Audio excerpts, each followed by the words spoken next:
Frontline Chat with Harry Tanguy and Dave Wardell.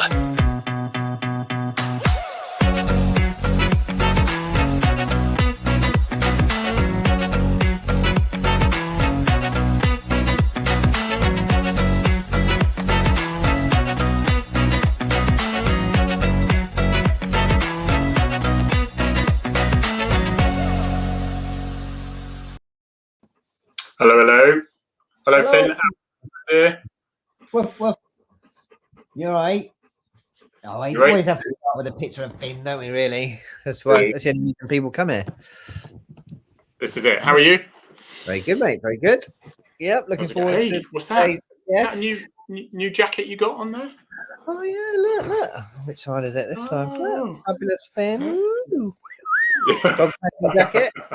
Yeah. Nice one. You've been in the field quite a lot recently, haven't you? You've been doing a lot of training in this horrendous weather, haven't you? Well, I've been. Yeah, I know. Yeah, although it was really nice today.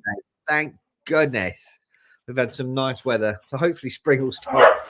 Spring will start soon. That would be amazing. Well, if there's any consolation, in Norway, my brother, who I visited at Christmas, he said he hasn't had a dry day since Christmas, and they are just so fed up with rain, sleet, snow, rain. He's even got his dog. He's got a little Jack Russell, that he sort of not rescued, but family didn't want him. He's 6 years old, and so he was unwanted, and so he's even got he got him a jacket. Got him a jacket. He's running around the shop all happy because he takes ages to dry when he was 5 minutes of rain.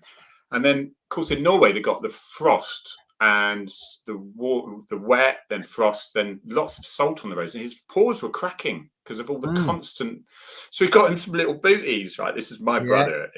This was a brother who really wasn't interested in dogs initially, and so anyway, he put his jacket on. He said he just sat there like that, and he's like, "Come on, you don't mind your jacket?" And he was like. And he realised he trapped his tail in the jacket. No. So he couldn't wait. He just said, I don't know if it's balance or whatever. He just felt really uncomfortable. His tail was trapped. So anyway, that's Norway. Sort on the roads. Sort on the roads. Norway getting it worse than us. Good, mate. Well, hopefully, eventually, he's not in the green room yet, so I might have to chase him up. But we've got Vernal Scott coming today. Who is quite an exciting topic because he is the diversity and inclusion manager at Essex Police. And the reason I really wanted him to come is that sometimes, I'll be honest, sometimes I find with people who are involved in that line of work, they can be quite sort of, it's almost like one-sided. It's like quite aggressively on one side. And the thing with Vernal, he is incredibly balanced, very educated. He's pretty clever, you can tell. But the way he actually talks to people, it's amazing. It just brings them in. He's very human side, very common sense, balanced view. I love his tweets and things. He's experienced a few things in his life and met a few incredible people. So I guess he's coming at it from a real... all-sided balanced view, which as you say is very, very refreshing. Exactly. And I can't wait to speak to him about it, but I did say so hopefully he hasn't forgotten. I'm just looking at the WhatsApp I'll just talk ourselves until he arrives. So I'll just give you a bit of a heads up. Finn's doing really well with his hydro and physio. We'd always planned to take him on a road trip this year. I love touring the country. We used to have a caravan once upon a time that he came away in, and his hydro and his physio are really happy with him. So we asked them if they thought it was a good idea to take him away, and they were like, yeah, absolutely, 100%. So we've hired a camper van and we're heading off. Originally it was going to be a boys tour, but Finn has invited his mum, so Gemma's allowed to come too. So we're going to be visiting as many, because Finn loves the beach. We're going to be visiting as many beaches as we possibly can in that week. We're coming down to you, aren't we? We're coming down to Devon. Yeah, that's for that. Devon. So we'll be on the beach in North and South Devon. Once Finn will hopefully be coming, providing the venue will allow him. He'll be making a brief appearance on stage to come and say hello. And then we'll be heading off to some secret destinations, which I can't tell anybody about just yet. But so there's a big grand boys tour, a bit of van life. So how long have you got the van for? About 10 days. Oh, it might be longer than that, actually, about 12 days. Yeah. That could be quite good because I've got an open day it's one of these open days to sell my house on the 12th of March when our event is in. So while I'm on stage, I might sell my house. I don't know. And then I'm going down to Newquay. I might as well just add this one here. This is a Newquay thing. There's me and Arthur. Can you believe it? Arthur Smith. Cops and Comedy. It's at the Royal British Legion in Newquay on the 1st of April. It isn't an April Fool's joke, but there will be plenty of jokes on that side of things. But really looking forward to that one. And I'm not there, so you can swear. I know. Yeah. Yeah, well, theatre's a bit different, isn't it? Theatre and that side, because what's said in the theatre stays in the theatre, sort of thing. What's said down the British Legion stays down the British Legion. Yeah, isn't it? So that's going to be quite exciting. No comments on the thing from Vernal, so hopefully he's coming on soon. Let's see what people have got to say in the comments. Alison, hello, Catherine. Wow, loving the Finn jacket, Dave. Yeah, it's good. It's good, isn't it? It's nice. So Maria, we are coming to Wales. So Finn's going to, by the end of the tour, he will have done quite a lot of the country. I can't really go into too much, but we will be in Wales. And there'll be a few beaches. If anybody's got any beach suggestions, it'll be sort of the Welsh coast on the way up. Sorry, not the Welsh coast, the West Coast on the way up the country. Yeah. And the East Coast on the way back down again. So any beach suggestions, we might put on social media where we are so you can come and say hello if you're passing. And we might even leave a few little bits behind for people to go and find in different places as well. Make it a bit of an adventure. Ooh, how exciting.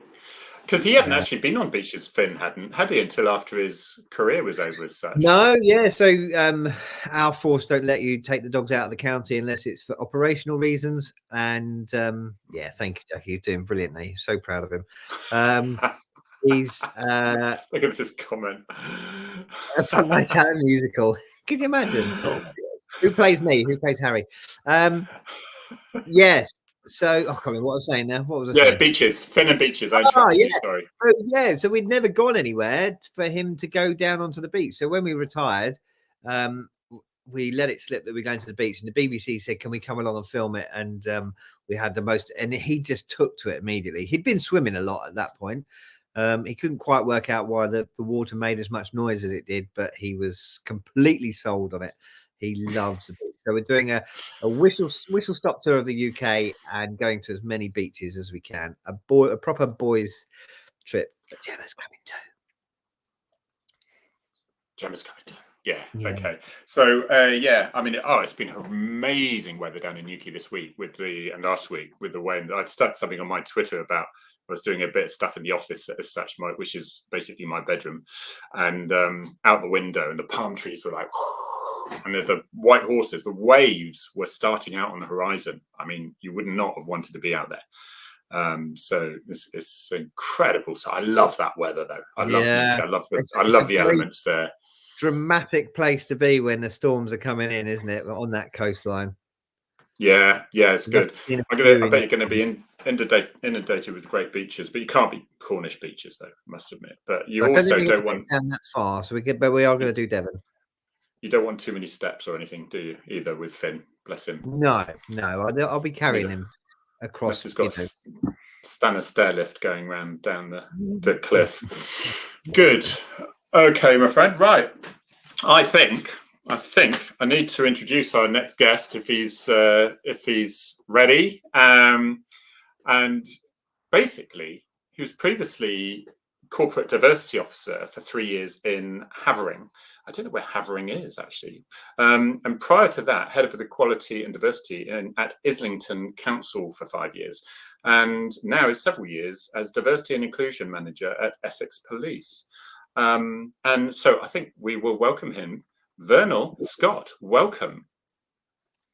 Yay. Hey, you all right? See you. Good, too. Dave, Vernal, Yeah, Dave. good to Lovely meet to.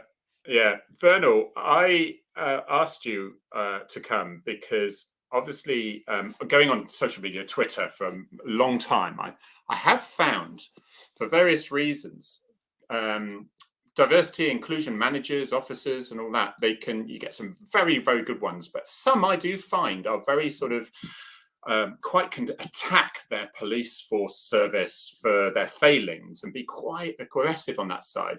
Whereas I find you come across, you don't mince your words, you're very balanced and you make people think. And I think when someone says something to you, almost to spark something, you really handle it well. And I think that's really, I wanted you on here to do this. So first of all, thank you for doing what you're doing. It's really refreshing, and I think it's really educational. I want to ask you, so that people get an idea of your sort of where things were starting roughly, is your Reach Out and Touch campaign and who it involved. So we are going a little bit, but it's very interesting. It's all about the HIV/AIDS side of things, wasn't it? Sure. Well, I mean, firstly, thank you for the invitation. And I will be as frank and as honest as you want me to be.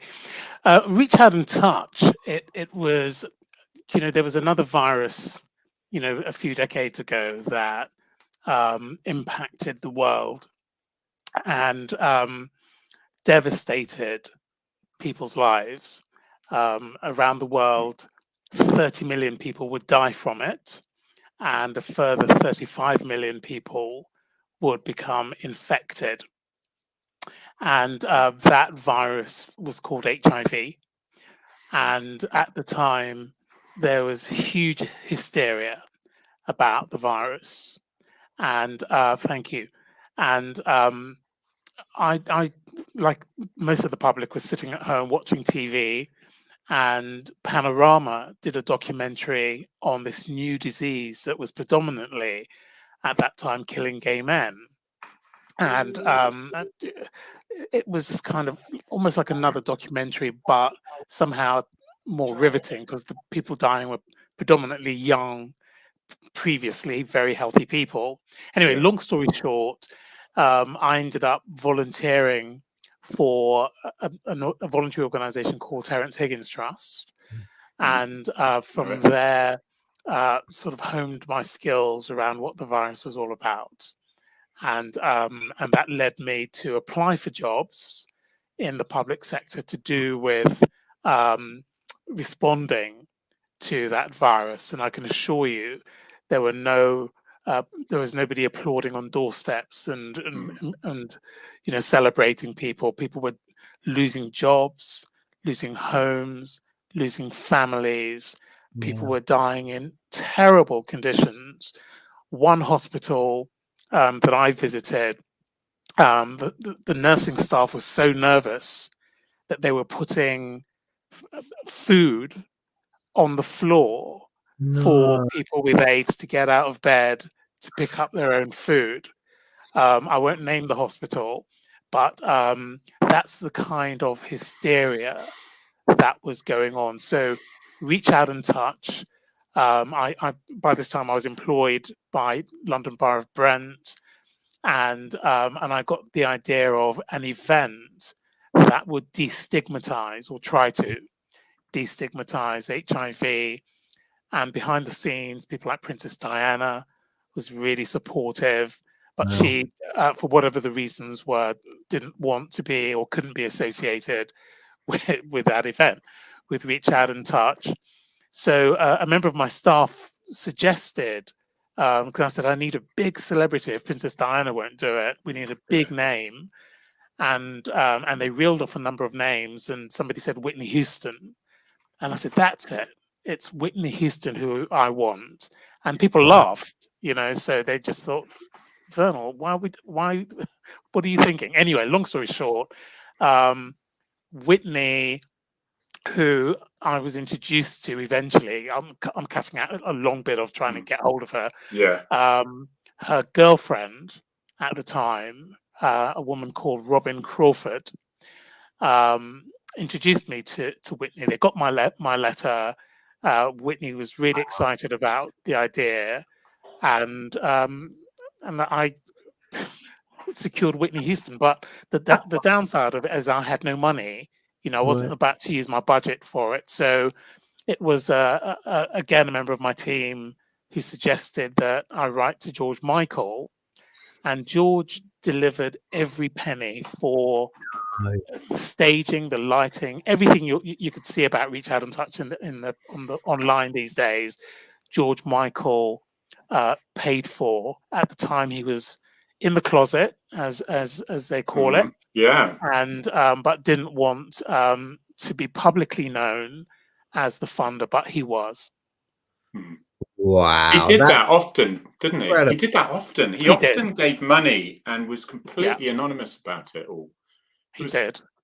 That's an amazing thing you've achieved there. I mean, as someone said, the public broadcast. I was young at the time, and it was that there was a real fear, but it was misinformation, like we're seeing with Ukraine at the moment.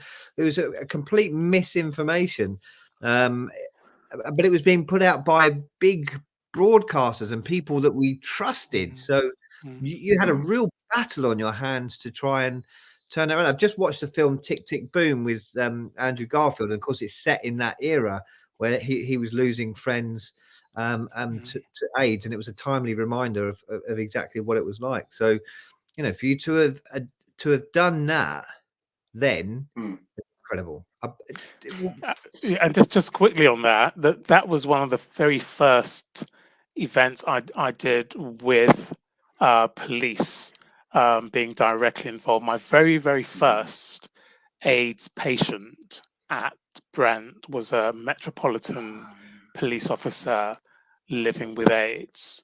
Wow. And, I remember him to this day, how lonely he was, how dejected he felt, and yet he still had this strength of character. Unfortunately, the home care staff were just as hysterical as everybody else, so they refused to go in and provide services to him. So we had picket lines and awful things. I had to really go to other boroughs to try and find care staff. Ultimately, he died, like just about all my clients did. I went to, on occasion, 2 funerals in a day, a mother and her baby. It was an awful, awful time and very different from Corona. Where he felt so isolated. Of course, why Freddie Mercury from Queen, I think he released the fact that he had AIDS a day before he died, didn't he? It was that stigma, it was that sort of thing. And yet his album, when he was obviously incredibly gaunt, and he was singing and singing, he said, "You do the music afterwards. I just need to get these words out." It's fun. What a man that he was. So we'll bring you forward from that now. We'll bring you further on, and you've obviously had a sort of sense of injustice and justice. You wanted to have everyone competing on the same level playing fields, perhaps. It's always something that I had, and you've moved into your arena. What made you choose Essex Police, which is where you work now, as a diversity and inclusion officer? Was there anything specific that made you think, well, I want to get into the police here and do this? Anything that triggered you there? Or? Well, I've got a confession to make, Harry, that, a week before joining Essex Police, I said to my then manager at Havering, "I'm not going. I must have been insane. Why did I think?"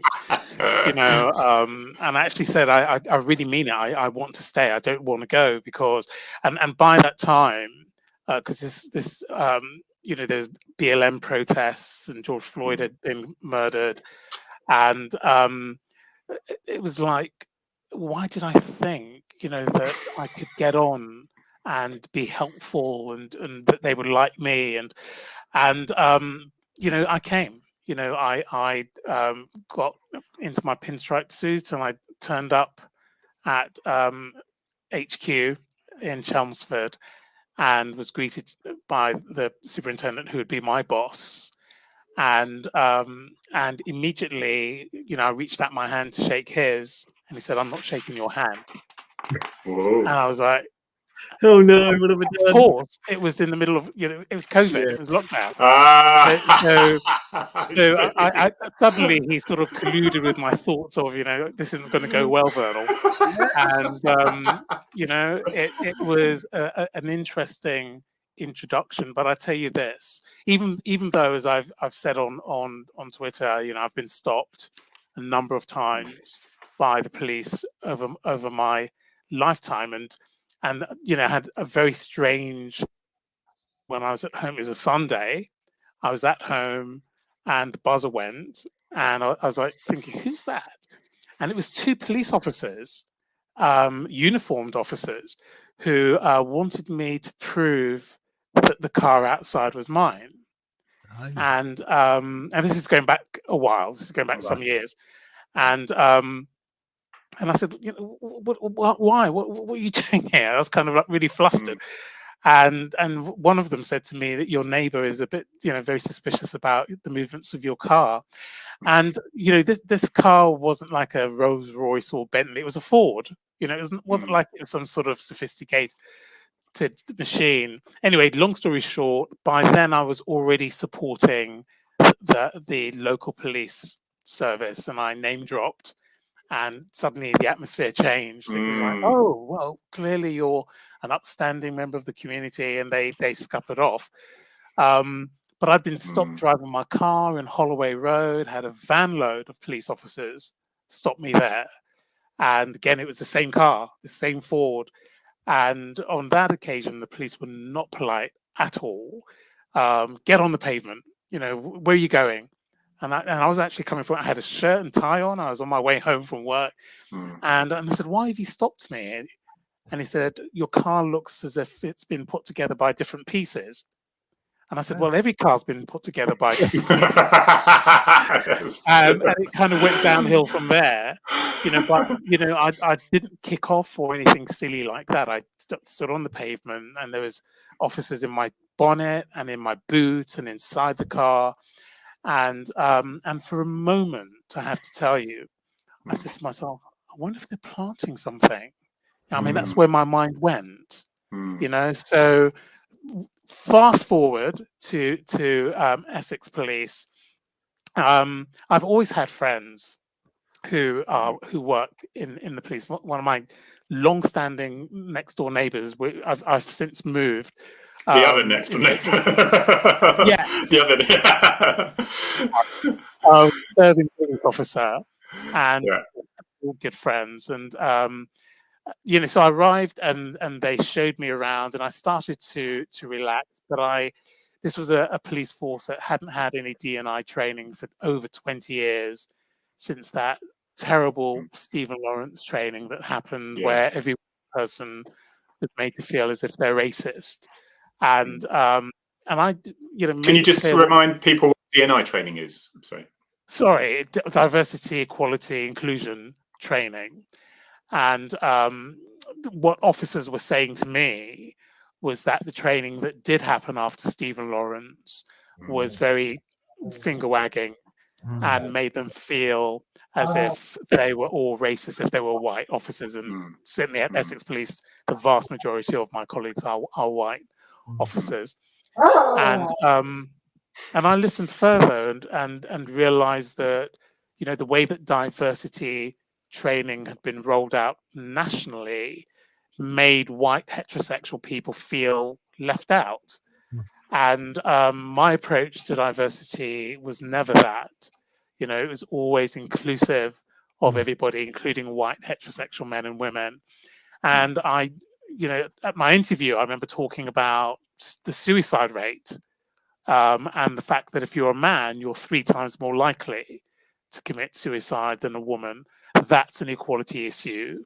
If you end up in family court, even if you prove yourself to be the better parent, you're much more likely to lose contact with your children than the mother. And if we look at socioeconomics and how we police wealthy areas differently than poorer areas, there's also and health, there's all sorts of equality issues. And my approach to EDI diversity is you know, for these young kids, you know, who are perhaps born into poorer socioeconomic circumstances, that experience shouldn't be allowed to dictate whole life experiences. You know, and I also felt that, you know, I needed to put that all into the mix in the way that I was going to work. But I was also clear that the Black community, especially, the anti-police narrative that is still, I mean, I posted something, I think today or yesterday on Twitter, from a BBC documentary where a professor who's Black is talking about his children should never come home and say that they're joining the police, you know. So that stuff is still there. And yet, you know, as we saw in London last year, 30 teenagers stabbed to death. The vast majority of them are Black. And if we can't talk about these, these young people and call it as we see it, if we can't talk about relationships, if we can't talk about fatherhood and parenting, I mean, producing a child is the easy bit, you know, orgasms happen, you know, but being a parent and being involved and caring about your child is something else. And I think that, you know, so as well as the police having conversations about racism or misogyny or homophobia or anything else, some of our communities must also have hard-hitting conversations that tell the truth about how we are, where we are, and what we need to do in our communities to work better for ourselves, but also with the police, who are not the enemy. See, and Dave, that's why I bring him on, because what you said, Vernal, it doesn't seem. I wish in the media it was a really healthy conversation with everyone, but it turns into the same old. The police got to do more, and this, that, and the police are racist, and it clearly some of the police are racist, and they need to be kicked their asses out. And as soon as we find them, the better. But also those. But how do you find them? That's the thing. How do you find them? And it comes down to vetting and things like that. But I just wanted to say those estates where, if I look back and found my parents were still cleaners or low quality jobs, their parents were, and there's a nice Black Mercedes out there, and I can be involved with that because I've got a single parent that's looking after me, I'm thinking, sod the world, I want to do some of that. And then you get that self-belief, and it's getting into that bit. And of course, I was brought up on a Southeast London council estate. I was single parent family. My dad died when I was 11 months old. My mum struggled with her mental health after that. We were looked at differently because I was single parent, and you know, and it was really hard. And you know what Harry said is absolutely right. There were those times. I remember the fork in the road where you decided to go that way or that way.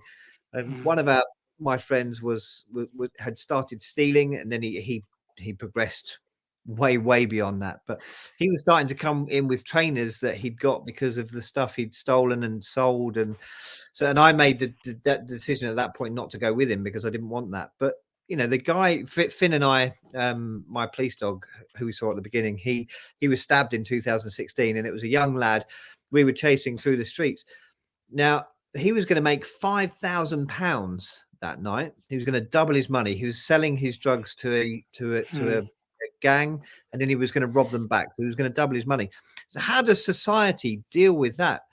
That guy's never going to earn £5,000 in a day in a legitimate job. So how does society, you know, as a whole deal with that?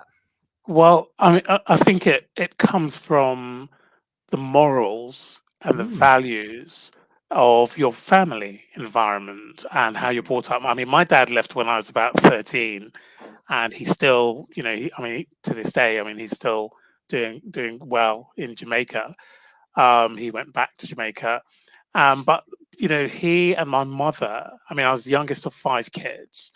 The attitude was, if you don't earn it, don't touch it. You know, if it's not, if you haven't earned something, then it's not yours. And you know, there was no sense of, well, you know, because we've got no money, you need to go and steal something from somebody else.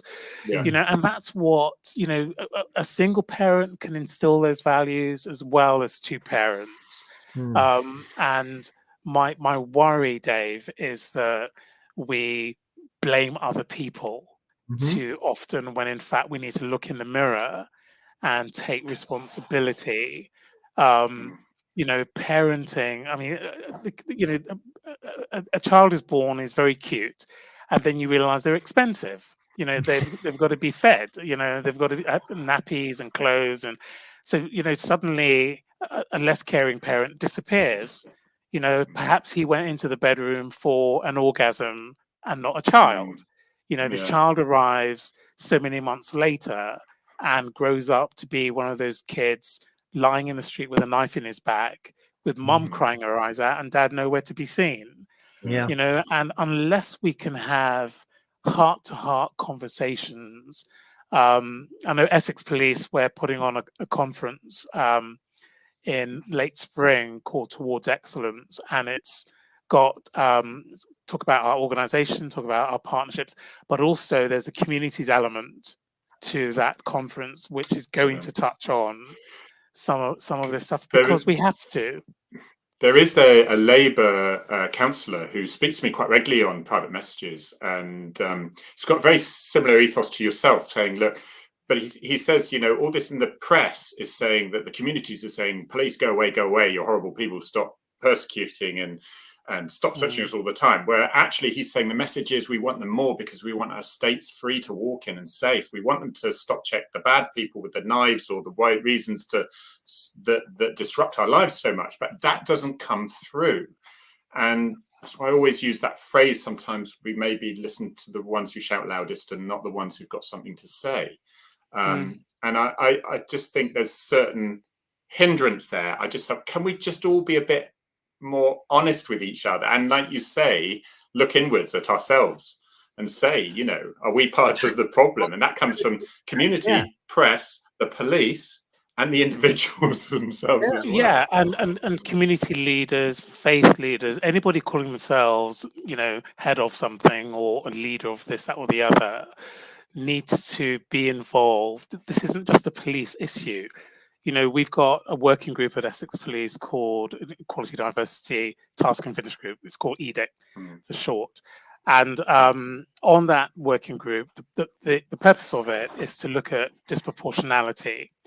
And, it's true, colleagues, that, wherever you look, whether you're up in Dundee, in North Wales, in Hull, or West Midlands, or London, or Essex, or Plymouth, there is a disparity with stop and search. In Plymouth, I did a bit of research on you too, Harry, so get ready for this. Oh, God. Okay.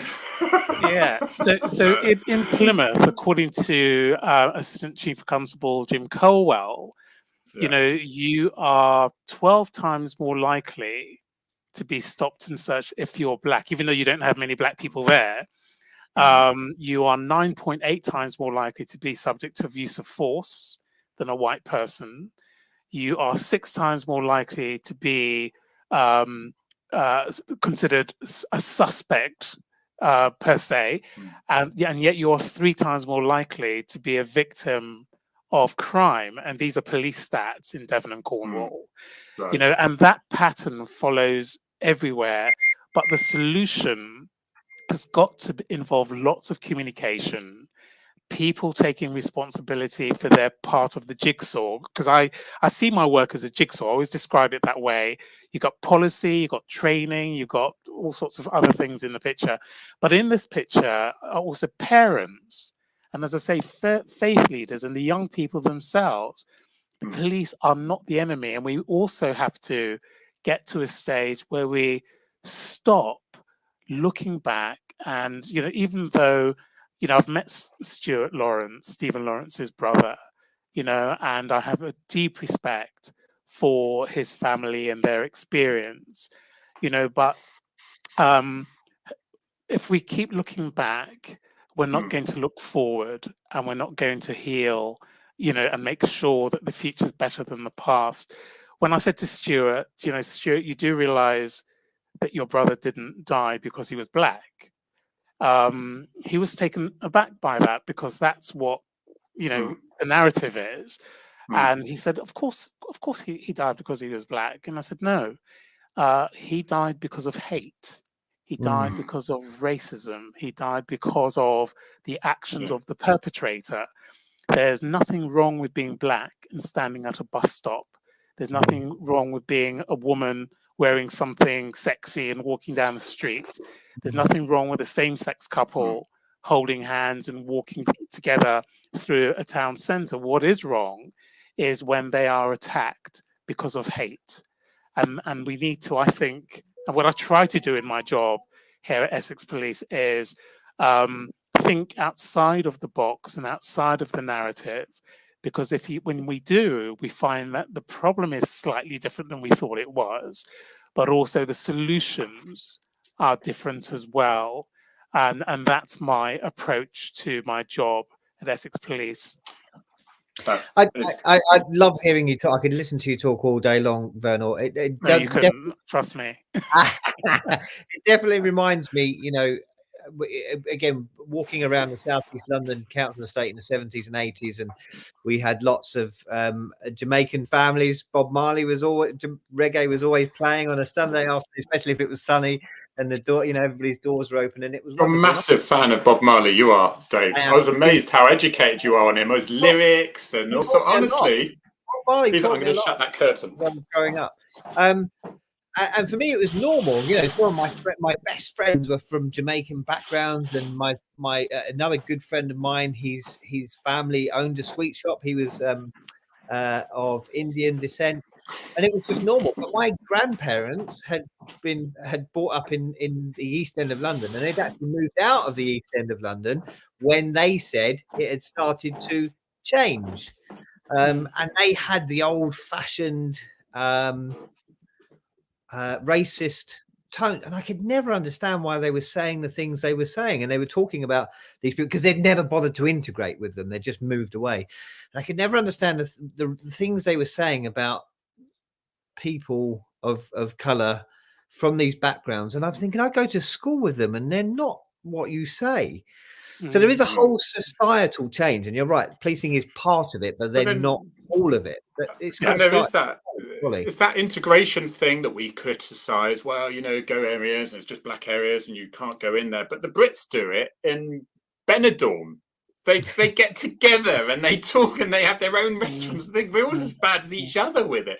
But I wanted to just sort of bring, because we have this topic, and the statistics always come in, and the statistics are complicated, because say, well, more violence is done by black people. However, the socio-economic areas are far worse in council estate for black people. So no wonder they're thinking, I need to better myself, and the system hasn't backed me up because of the racism my parents suffered and whatever. So therefore I'm more likely to go into crime is a potential. But very little is talking about. So how do we then stop that? How do we actually empower them? Like you said, it's that moral duty. It's that parent looking inward, because there are plenty of people like that who have done brilliantly, like with that. It's a difficult run, and even Dave could have been the biggest gangster in the East London. I thought you said he was, Harry. Yeah, he is. He's deep undercover. But so I'm going to ask you questions that people always bring up. All right, they always bring up. Right. Pride, police cars covered in stuff and all that sort of thing. I've got my own opinions, and it's probably not what people think. But what do you think? Is there a level? Is it a certain level where you bring it inclusion so that people feel more comfortable to approach the police, or can we go too far with that? What's this? How do you feel like that? Well, I think it's simply saying that the police service is inclusive, Harry. I don't think that it's intended to offend, because certainly when we've done that here at Essex Police, we get lots of complaints from people. Yeah. And if you think seriously about policing, as I know you do, underneath the uniform, the blood runs red. And for too long, LGBT people have had to hide and be ashamed of who they were born to be. And for a very long time, for as long as policing has been happening, they've had to hide. And all of a sudden, the laws have changed.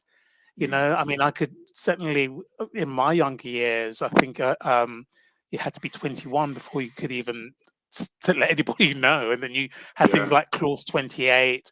Clause so if 28, you think about, and then, so if you think about the journey of gay people, just in the context of your question about pride, if you look at the suicide rate, Harry, and you look at the young people, I mean, in my book, there's just one page in that book, maybe 2 pages, where I talk about suicide and that conveyor belt of young LGBTQ people who don't have a supportive environment, who don't know they're not alone, and who don't know where to go for support.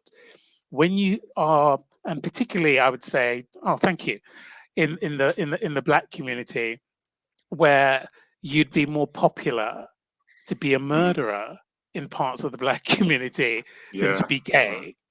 You know, so to have something as powerful as a police car with LGBTQ rainbow colors on it, saying, you're okay, actually. You're okay, and we are here for you. And if you are the victim of hate, if you want to join our ranks, we are people you can talk to. Now, you tell me whether what I've said answers that question. Because as I say, you always get people who say, well, we shouldn't have Black people, we shouldn't have women, we shouldn't have gay people, we shouldn't have, we have to be careful, because one day somebody will look at you and say, we shouldn't have Harry. Yeah, and I say this to people who are into this sort of they know what someone's trying to say, and then they jump on it because they want to attack, and it's part of the council culture. Or what you might want to say is like, blah blah blah blah, we know what you meant, but you actually said this. And I'm saying, well, just be very careful, because one day it could be you who's being cancelled. It could be you who's being picked on because you've said something that was misconstrued. I have been there, and sometimes you say something, you say, oh God, yes, if I was looking to think that you are like this, then I would find that in what you said. But you know, inside, that's not what you meant. But it's too late. It's too late. And also LGBT people pay taxes too.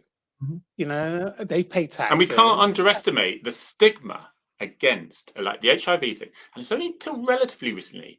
I know I'm speaking to someone at the moment, I'll probably have on here later. He was in the care system in Nottingham, and he wrote a book, how his life, basically, childhood was taken away. And he was being pimped out at 9 years old, whilst in a care home by the older children. And the staff were, well, that's what he does.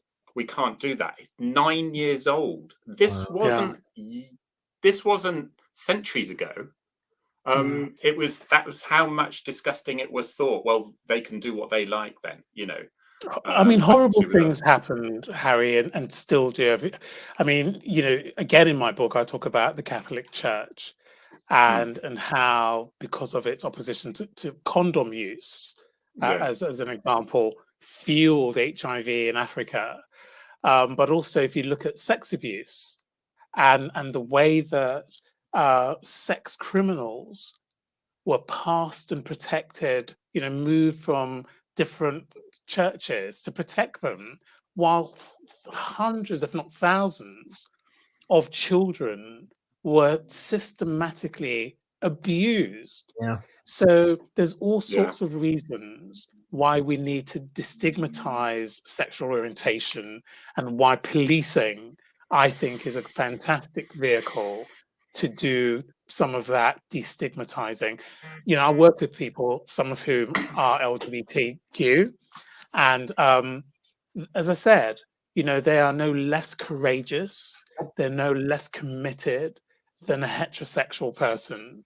For us to get to the point where we're trying to say, well, hey, you know, but as somebody said to me in a previous job, you know, but do I have to use the same toilet as a gay person? I mean, how's that going to work? You know, there's all sorts of ignorance. I had somebody in a police association organization, I won't name which one it is, say to me, but why do gay people have to sort of kiss in public? I mean, in front of kids. I mean, you know, can't they just leave that at home? I mean, he would say to me, I'm very supportive, but really, and I was like saying, well, you know, actually, gay people have kids too. You know, they have relationships. You know, imagine a gay child growing up thinking, I'm the only one, you know, until he sees or she sees two gay people holding hands and kissing. But You know, you see the news this week, Vernal, where, you know, we think we're doing you know, fairly good work here and in schools and trying to educate people, but Texas are about to pass a law to say that they can't discuss that sort of thing in schools. I mean, come on, this is 2022 and Texas are a bit like 28 all over again. Yeah. Yeah. What have we done? Have we exported Mrs. Thatcher's clause 28? Yeah, this is it. Can I go on to go on? Yeah, just to quickly say, Dave, you know, for as long as, because I was one of the people marching against clause 28, I still have photos of me on these marches, and it ruined so many lives. You know, we just see the policy side of it, the news side of it, but the reality of it, you know, is that we had a government that was saying you are not equal because of who you love, and we won't talk about you in school. So it doesn't surprise me if you were to say, well, Vernal, guess what part of America is introducing this policy? I might have guessed it was Texas. Sorry, Harry. No, that's fine, because I know, you know, when you look at a guest and you've got a guest on, you look, you think it must be about 20+4 now, must move on. Oh no, it's 10 to 5. So basically, so I could talk to you for hours, and one of those we must have you on again. Right. The other thing, and again, I'm tied in certain. I'm drawn. I don't know which way to go on this. And again, it's usually there's a compromise. There's a level. What happens then with there's not enough Black people, disabled people. There's not Asian, any person of color, whatever, in a certain department in the police. And therefore we get these adverts. One very recently in Devon and Cornwall saying, looking for between sergeant and inspector, encourage that. However, there's special days set aside for people who are minority groups that we can then coach them through. And this obviously can upset white middle-aged guys who say, well, I haven't got a chance anyway. And I was speaking to a woman recently, I mean, literally 2 days ago, who said she'd been in 2 jobs, one of which she was the best performing in that area. She knew she was, but she was told by the boss, well, you know, you only got here to tick the box, don't you? Now, those sorts of comments, I am staggered still exist, that I believe that people might think that, but did they actually say this to this person? She left immediately. She then received again a similar comment. And then she said, I start to think, well, was I hired because I was actually good enough, or was I hired because of the color of my skin? So it can be damaging on either side. You could have the best performing person. How do we get that right, Vernal? Sure. I mean, certainly no self-respecting person wants a job because of the color of their skin or because of their sexual orientation or their gender. They want to be the best performing person. Because it sends not only does it send a negative message to people who get jobs because they might be from a minority group, but it sends an uncomfortable message to everybody else who's already in the organization. You know, is this person going to be able to perform as well in a crisis? Is this person as skilled as I am, etc., etc.? So it breeds a culture that doesn't work if you do that. That said, you know, positive action, which every police force is currently involved in the way of the uplift and all of that.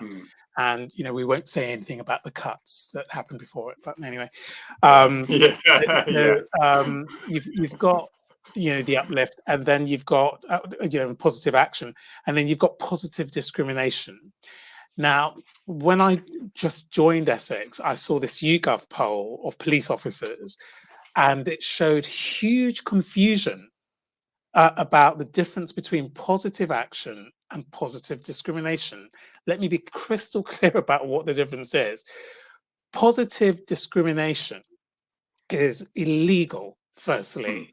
The only time that it's relevant and is applicable, an example is if I was running a care home for Asian elderly ladies in, in terminal care, the law allows me to specifically recruit carers who understand the culture and who can relate to the people, the intimate care, toileting, that sort of thing that's being provided.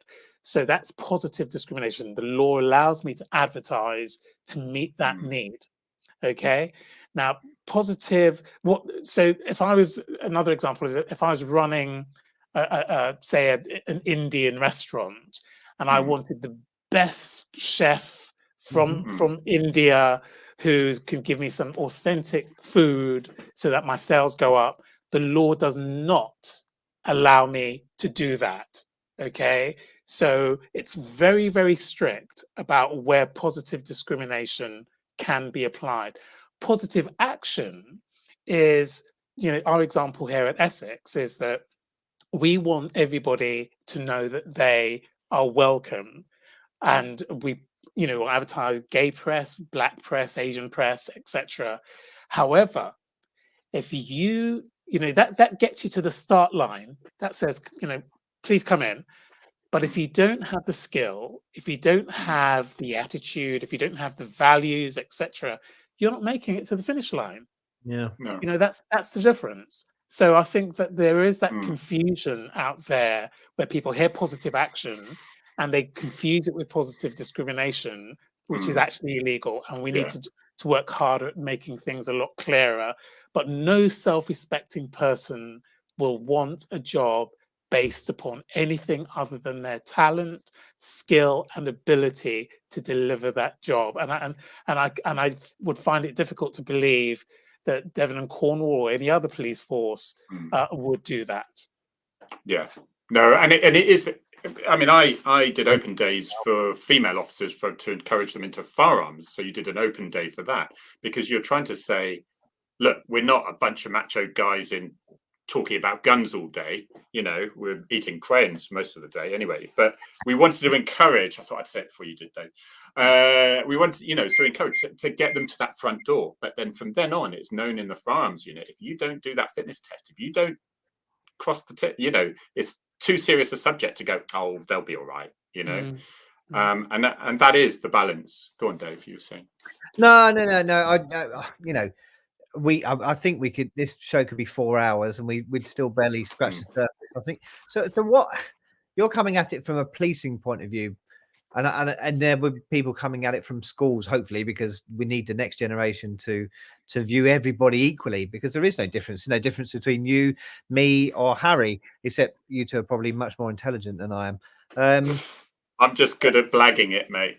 Just try to talk nicely. That's it. You just keep talking until people switch off. Yeah. You're struggling with an East London accent. Oh no, I've said it now. No, okay. Right.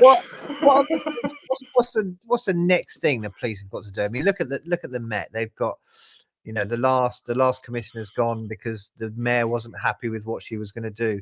What have we got to do in policing to turn this around?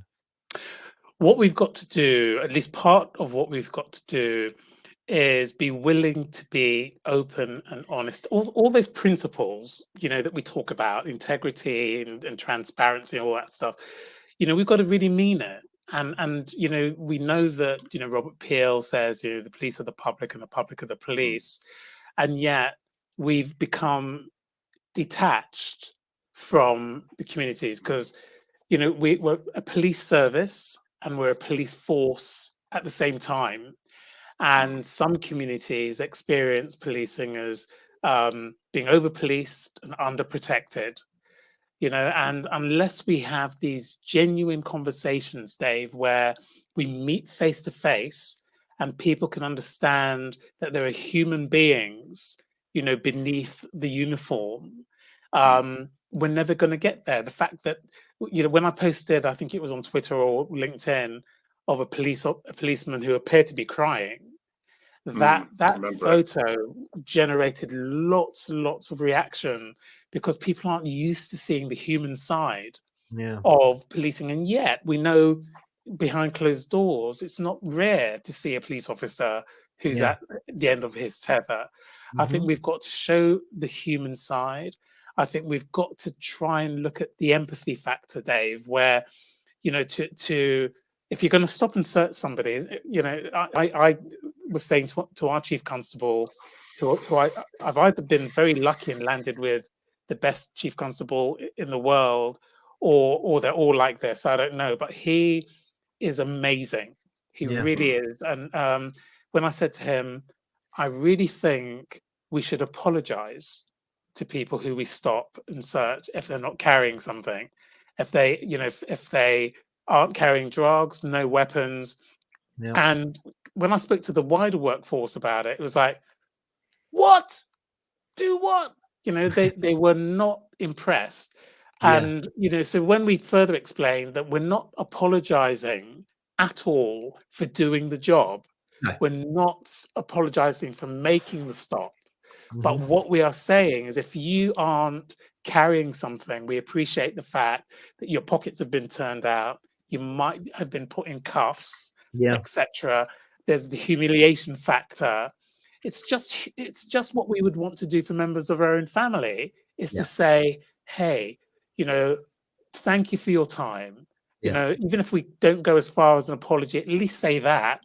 And yet not everybody was on board with that. And I think that's the kind of thing, Dave, that we need to do in order for communities to see us as part of the community instead of this us and them thing that has been going on for too long.